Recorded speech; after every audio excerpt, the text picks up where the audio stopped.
Maman,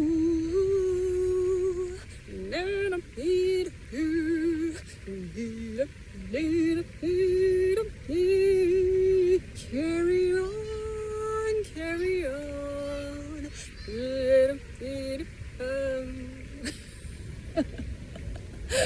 Pardon pour ceux qui aiment Queen. Mais bon, je l'avais depuis ce matin dans la tête. Il y a pire en même temps. Il fallait que ça... Hein, voilà. Bon, je vous fais cette vidéo depuis le parc pour vous parler du bruit au programme. J'ai eu envie d'aborder cette thématique suite à un flash que j'ai eu hier. Donc voilà, j'espère que ça va vous aider d'une manière ou d'une autre. J'ai voulu commencer à faire la vidéo, évidemment. Il y a eu des enfants qui se sont foutus juste derrière et qui ont fait plein de bruit. Donc je la refais là tranquille. En fait, ce flash dont je vous parle est arrivé dans un contexte assez particulier.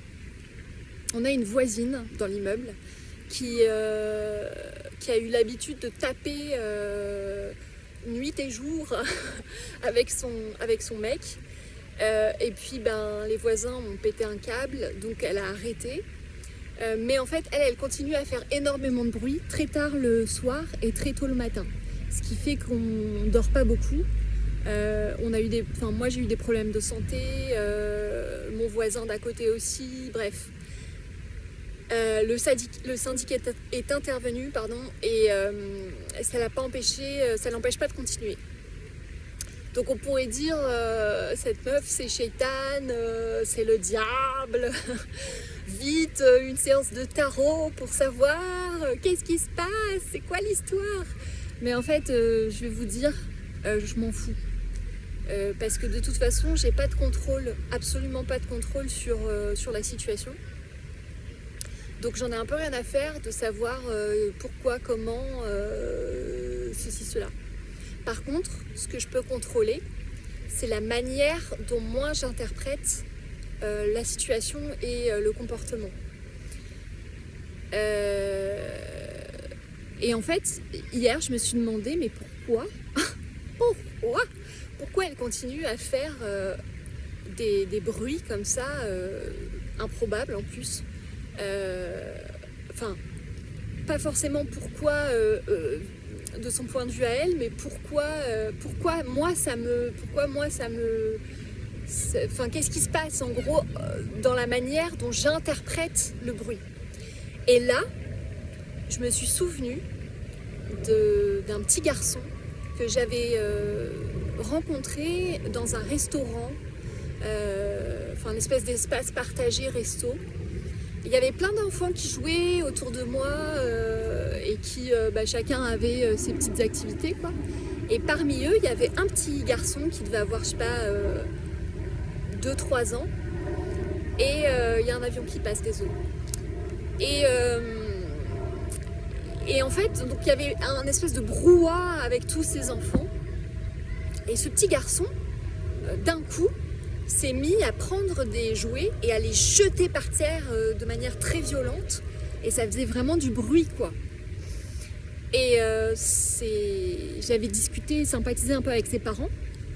Et il m'avait confié que il était assez rêveur et que c'était un petit garçon qui parfois était ailleurs, qui avait un comportement qui n'était pas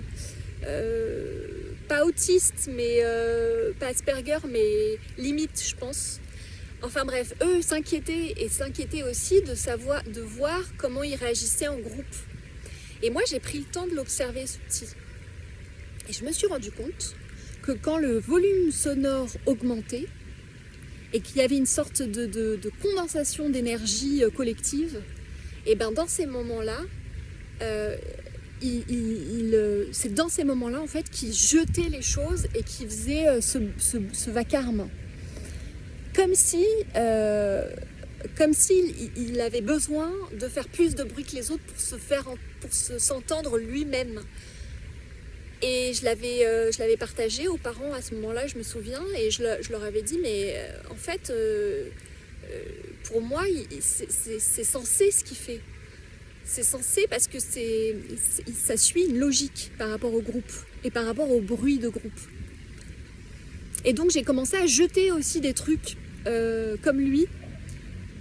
Et quand j'ai commencé à faire ça, on a pu être en communication l'un avec l'autre et on a pu jouer entre guillemets ensemble. Tout ça pour vous dire que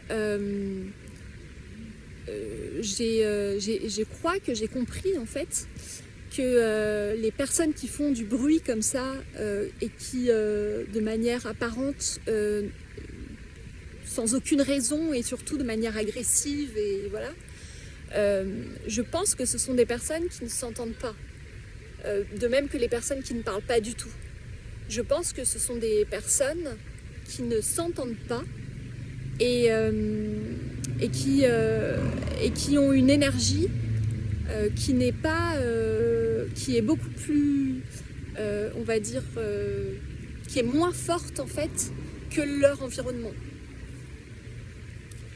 Et là, je me suis rendu compte aussi que quand on est face à des gens qui font du bruit, surtout quand ils sont en haut, mais ça peut être n'importe quel autre bruit, quoi, même vacarme, hein, on peut utiliser ce terme-là, on a tendance à se rabaisser en termes de croyances.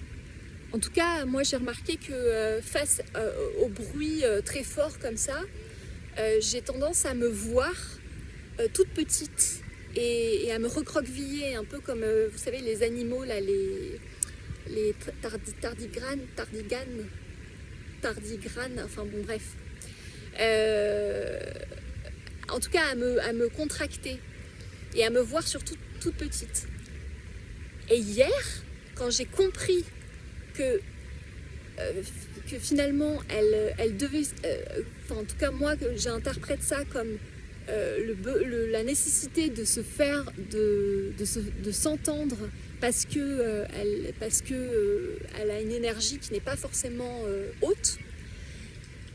Et ben, je peux vous dire que quand j'ai changé ma croyance, mon Dieu, j'ai récupéré une énergie, mais un truc de dingue.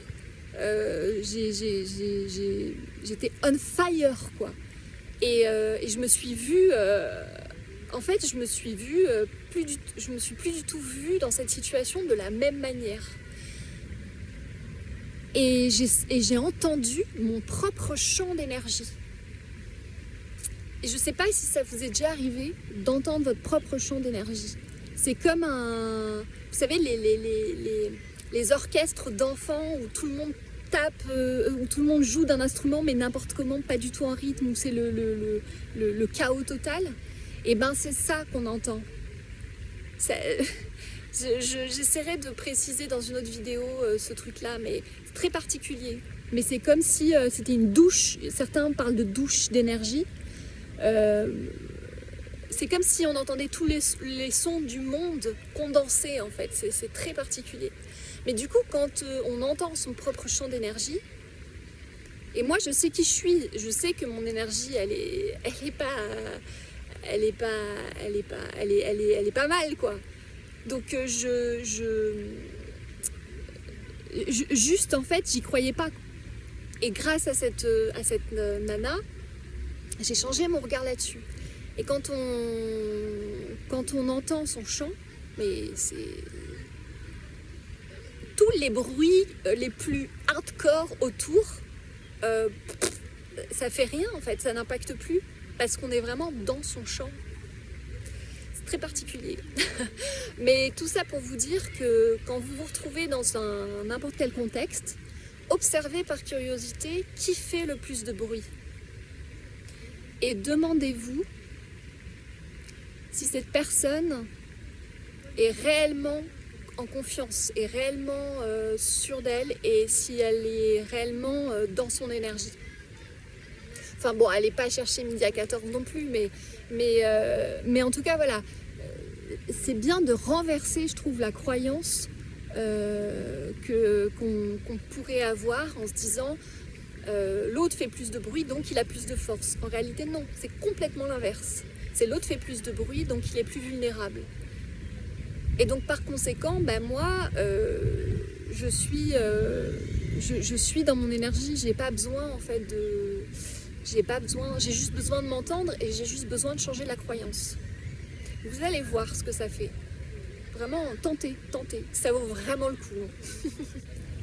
Enfin, ça change tout. Bref, voilà, c'était le petit flash du jour. Je vous souhaite une bonne journée. À bientôt.